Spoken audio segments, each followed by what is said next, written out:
बाबा जी की प्यारी सास संगत जी, प्यार भरी राधा स्वामी जी।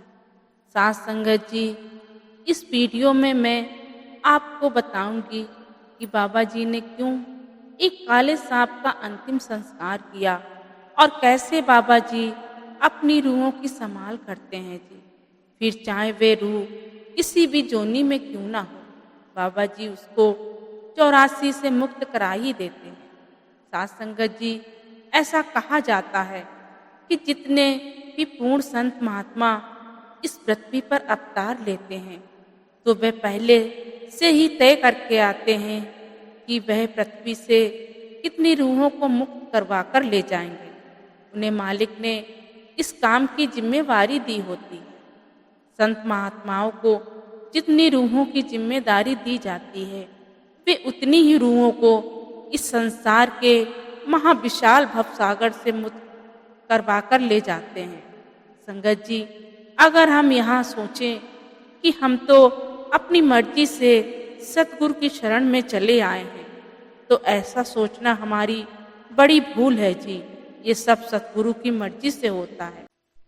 संगत जी, आज की वीडियो भी इसी बात पर आधारित है जी कि सतगुरु जितनी भी रूहों की जिम्मेवारी लेकर इस पृथ्वी पर अवतार लेते हैं, उन्हें हर हाल में इस भव सागर से पार करवाकर ही दम लेते हैं जी। संगत जी, ये घटना हुजूर महाराज जी चरण सिंह जी के समय की है जी। उस समय डेरे के आसपास बहुत बड़ा जंगल हुआ करता था। एक बार महाराज जी एक सेवादार भाई से कहने लगे कि आज हमें जंगल में जाना है। तो सेवादार ने कहा कि ठीक है महाराज जी, मैं अभी गाड़ी तैयार करवा देता हूँ और सिक्योरिटी को भी बोल देता हूँ। हुजूर महाराज जी कहने लगे, ठीक है, लेकिन सिक्योरिटी की कोई ज़रूरत नहीं है। तो सेवादार भाई कहने लगा, ठीक है बाबा जी, जैसी आपकी मर्जी। फिर हुजूर महाराज जी ने सेवादार भाई से कहा कि एक काम और करना, थोड़ा सा नमक और एक सफ़ेद कपड़ा भी ले लेना। सेवादार भाई ने महाराज जी के हुक्म के अनुसार नमक व सफ़ेद कपड़ा ले लिया और फिर महाराज जी और सेवादार भाई जंगल की तरफ जाने लगे। कुछ दूर चलने के बाद महाराज जी और सेवादार भाई के सामने एक बहुत बड़ा काला सांप फन उठाकर बैठ गया। ये देखकर सेवादार भाई बहुत डर गया और उसने महाराज जी से कहा कि हुजूर महाराज जी, आइए यहाँ से लौट चलें। तो महाराज जी कहने लगे कि तू चिंता क्यों करता है, ये हमें कुछ नहीं कहेगा क्योंकि ये मेरा दोस्त है। सेवादार भाई महाराज जी की बात सुनकर हैरान हो रहा था कि एक सांप महाराज जी का दोस्त कैसे हो सकता है। तब महाराज जी ने हंसकर कहा कि जैसे तू मेरा दोस्त है, वैसे ये सांप मेरा दोस्त है। अच्छा, तुझे विश्वास नहीं होता तो मैं इसके पास जाता हूँ, तब तुझे पता चलेगा कि मेरा दोस्त है या नहीं। और फिर महाराज जी उस सांप के पास चले गए और सांप उसी समय महाराज जी के पैरों से लिपट गया।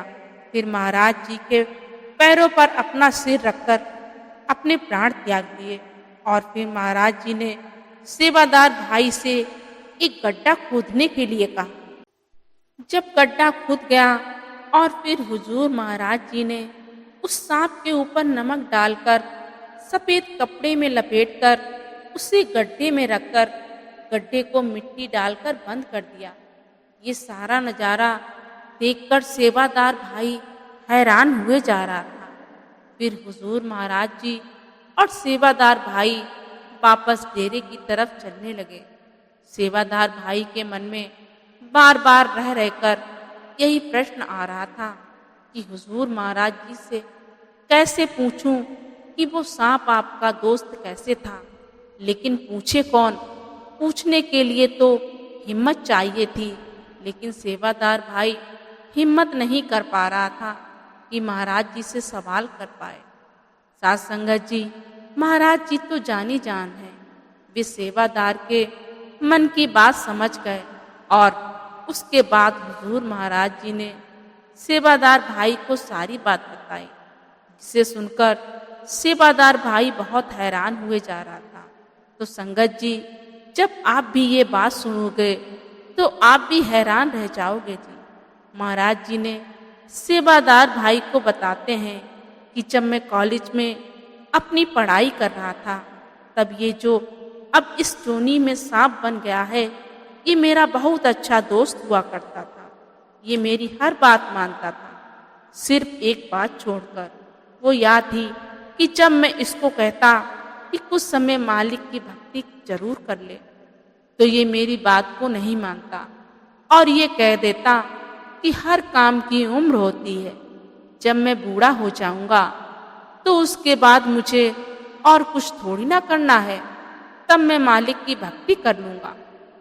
फिर जब हम लोग कॉलेज से पढ़ाई करके निकले तो हमने कमाना शुरू कर दिया। उस समय मैंने फिर इससे कहा कि भाई, अब तो भक्ति कर ले, अब तो मालिक के लिए कुछ समय निकाल ले। लेकिन तब इसके ऊपर पैसे कमाने का ऐसा भूत सवार था कि इससे पैसों के अलावा और कुछ दिखाई नहीं देता था। ये मुझे जब कभी भी मिलता तो मैं इसे यही समझाता कि भाई, मालिक के लिए कुछ समय निकाल ले, लेकिन इसका ध्यान सिर्फ पैसे कमाने पर ही था। इसे हुजूर महाराज सावन सिंह जी महाराज से नामदान तो ले लिया था, लेकिन नाम की कदर नहीं की, भजन सिमरन नहीं करता था, क्योंकि इसे अपना व्यापार इतना फैला रखा था कि इसके पास और किसी काम का समय नहीं निकाल पाता था।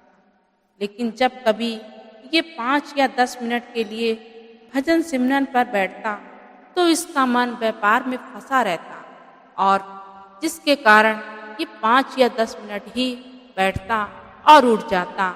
ये मुझे हमेशा कहता कि अभी तो मैं बहुत उम्र पड़ी है, ये सब काम बुढ़ापे में कर लूँगा, अभी मुझे बहुत पैसा कमाना है। और फिर एक दिन मेरे पास खबर आई कि उसका एक्सीडेंट हो गया और उसकी डेथ हो गई, क्योंकि उसका मोह रुपए पैसों में बहुत ज़्यादा था। इसलिए परमात्मा ने इसको सांप की जोनी में भेज दिया।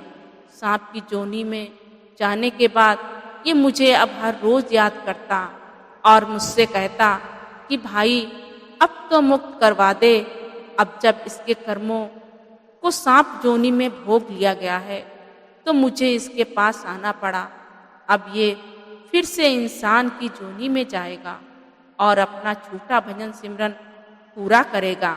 उसके बाद ये अपने निज घर यानी सचखंड पहुंच पाएगा।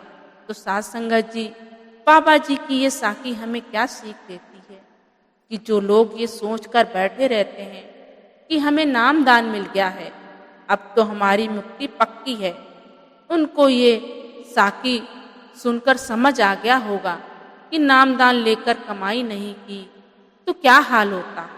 नामदान लेकर सतगुरु हमारी जिम्मेवारी तो उठा लेते हैं, लेकिन जो वादा हमने नाम लेते समय अपने सतगुरु जी से किया था वे पूरा नहीं करते, यानी भजन सिमरन को समय नहीं देते।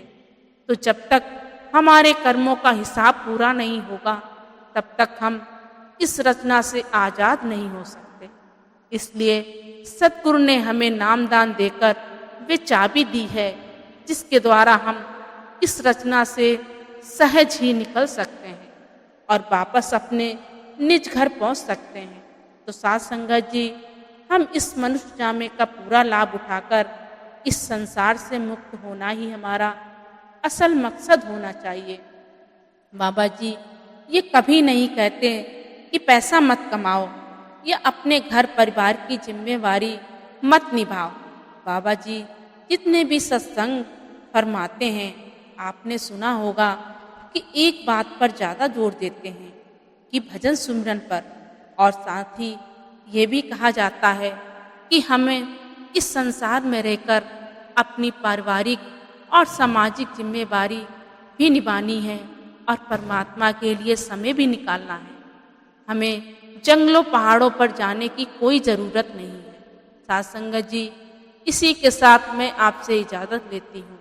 मिलते हैं एक और नई रूहानी साखी के साथ। संगत जी, अगर आपने अभी तक हमारा चैनल सब्सक्राइब नहीं किया तो कृपया चैनल को सब्सक्राइब जरूर कर लीजिए। गुरु प्यारी सास संगत जी, राधा स्वामी।